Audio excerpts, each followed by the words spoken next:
कोई अपना रोए तो दुख होता है, पर जब उस दिन तुम रोए तो मुझे तसल्ली मिली। मुझे उन आंसुओं में प्यार नजर आया जो मैं इतने दिनों से परेशान थी, मानो उस वक्त में संभल सी गई।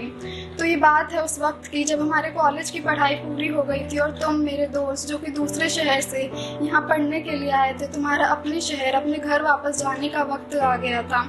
हालांकि यह तो मुझे शुरुआत से पता था कि तुम केवल कुछ समय के लिए यहाँ आए हो और कुछ सालों बाद चले जाओगे, पर किसी अपने को चले जाने देना कभी आसान नहीं होता। मुझे नहीं याद वो दिन जब मैं तुमसे पहली बार मिली थी, पर मुझे याद है वो दिन जब तुम चले गए 25 में। ये डेट बहुत खास है। तुम्हारे जाने से कुछ दिन पहले का वक्त मैंने बहुत मुश्किल से निकाला, मानो जैसे कोई काउंटडाउन चल रहा हो। 5 days left, 4 days left, 3 days to go. उस सारा वक्त में बस यही सोचती रहती थी कि क्या तुम भी मुझे याद करोगे, कहीं अपने शहर जाके मुझे भूल तो नहीं जाओगे।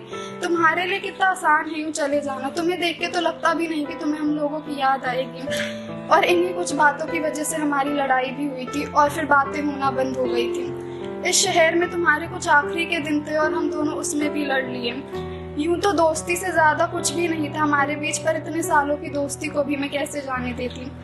25 में पुरानी दिल्ली से 3:30 बजे की ट्रेन थी तुम्हारी और मैंने वहाँ स्टेशन पे पहुँच के तुम्हें सरप्राइज दिया। कुछ दिनों से चल रही कहासुनी की वजह से तुमने बिल्कुल एक्सपेक्ट नहीं किया था कि मैं वहाँ स्टेशन पे तुम्हें मिलने आऊंगी। पर लड़ाई अपनी जगह है और यहाँ मेरा दोस्त शहर छोड़ के जा रहा था बिना ये बताए कि फिर कब मिलेगा, तो उसे बिना बाय बोले तो मैं नहीं जाने दे सकती थी। हम दोनों प्लेटफॉर्म पे खड़े बातें कर रहे थे, अपने कुछ पुराने किस्से याद कर रहे थे कि उस वक्त तुम्हारी आंखों में आंसू आ गए और तुम रोने लगे। एक बहुत ही खुशमिजाज लड़का मेरे सामने खड़ा बच्चों की तरह रो रहा था।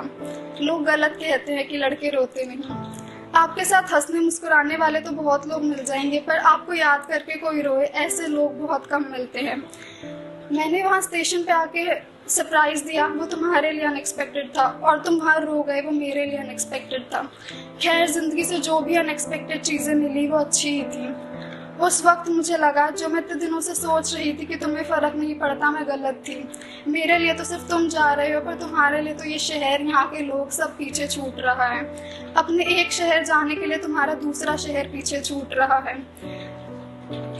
किसी अपने को ट्रेन में बिठाकर खुद प्लेटफॉर्म पे खड़े रह के उस ट्रेन को जाते हुए देखना, जब तक कि वो पूरा प्लेटफॉर्म ना पार कर ले, मन में सवाल के साथ कि फिर कब मिलोगे। जिंदगी में नए लोगों का आना, आके चले जाना बहुत कुछ सिखाता है, बहुत स्ट्रॉन्ग बनाता है।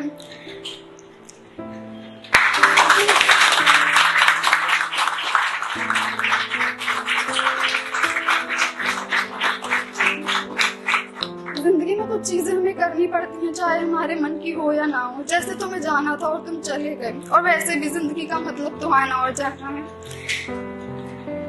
ऐसे कुछ लोग होते हैं जो हमारी जिंदगी में कुछ समय के लिए आते हैं तो पूरी जिंदगी याद बन के रह जाते हैं।